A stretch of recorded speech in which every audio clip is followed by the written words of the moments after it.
തോൽപ്പിച്ചത് ശബരിമലയോ? സിപിഎമ്മിൽ തർക്കം തീരുന്നില്ല. തിരിച്ചടിയായെന്ന് തിരുവനന്തപുരം ജില്ലാ സെക്രട്ടറി.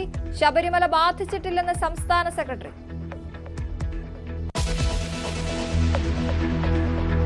ധാക്കയിൽ ഹിന്ദു യുവാവിനെ ആൾക്കൂട്ടം കൊന്നതിൽ രാജ്യ തലസ്ഥാനത്ത് വൻ പ്രതിഷേധം. ബംഗ്ലാദേശ് ഹൈക്കമ്മീഷന് മുന്നിൽ മുദ്രാവാക്യങ്ങളുമായി ഹിന്ദു സംഘടനകൾ.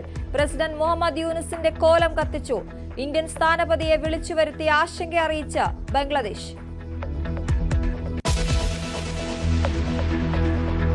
വാളയാറിൽ ആൾക്കൂട്ട കൊലപാതകത്തിൽ 2 പേർ കൂടി പിടിയിലായത് ഒരു കോൺഗ്രസ് പ്രവർത്തകനും സിപിഎം പ്രവർത്തകനും.